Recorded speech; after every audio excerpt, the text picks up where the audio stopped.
Wednesday is Halloween, and if you're planning on carving up a pumpkin this weekend, make sure you don't throw away the insides, because I've been learning a few tricks for pumpkin treats. A flickering candle lighting up a ghoulish grin. The pumpkin is what Halloween is all about. The tradition has its roots in an ancient Celtic festival when on All Hallows' Eve, a turnip lantern was lit and left on the doorstep to ward off evil spirits. But it was the Americans who really took the tradition to their hearts, replacing the turnip with their native pumpkin. This is Spalding in Lincolnshire, where farmer David Bowman says he grows more pumpkins than anywhere else in Europe. So David, how many pumpkins are there in this warehouse of yours? I would think there's best part of 3 million. And is that entirely for the Halloween market? It is, yes. There's not much trade for them after Halloween. David's father started producing pumpkins 40 years ago for a nearby US airbase. In the last 10 years, demand has rocketed as Britain has fully embraced the American Halloween tradition. David's pumpkins take just 4 months to grow, but this year, the Great British weather has made it tough. I know there are some which are a bit green here, when I expected them all to be orange. That's because it's been such a lousy year with the wet and the cold. And will they turn orange if you bring them into the warmth? I sincerely hope so. That's why we're bringing them in now as fast as we can. Whether the harvest is good or bad, Spalding regards itself as the British home of the pumpkin. Every year, the town celebrates the arrival of the harvest with a week-long festival, culminating in a pumpkin parade. But this year, I want to see if I can persuade the locals there's more to a pumpkin than just carving a scary face.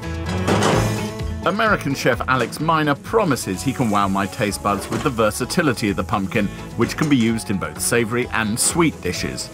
We carve a scary face for Halloween, but for Thanksgiving, we obviously get a lot more involved. We make pumpkin pies, we make pumpkin risottos, we make pumpkin soups, and even pumpkin butters. There are hundreds of varieties, but the ones you find in the shops for carving at Halloween are fine for cooking. Is there anything to be scared of? Cooking? Absolutely not. It's a lot like cooking with a butternut squash or any other root veg.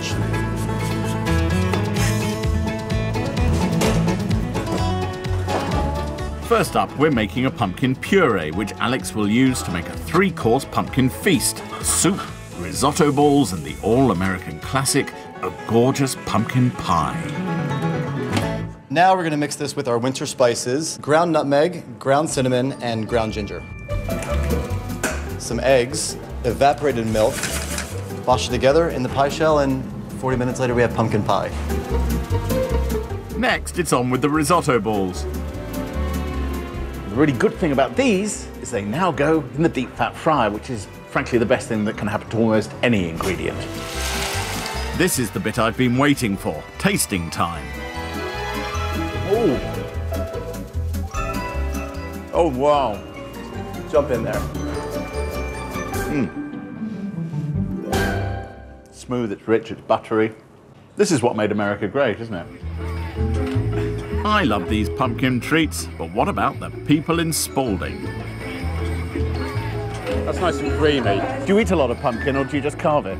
I carve it. Really? It's a shame, isn't it? Because that's lovely. Tastes like carrots. Does it? Yeah, a little There's bit, a bit yeah. of that vegetal thing. Do you ever eat much pumpkin? Never tasted it before. Never. We'll give the pumpkin pie a go. That's nice with chips. Well, thanks to Alex sprinkling a little of his culinary magic, our experiment has been a resounding success. My tray is practically bare. I think it's time that we looked at the humble pumpkin in a new light.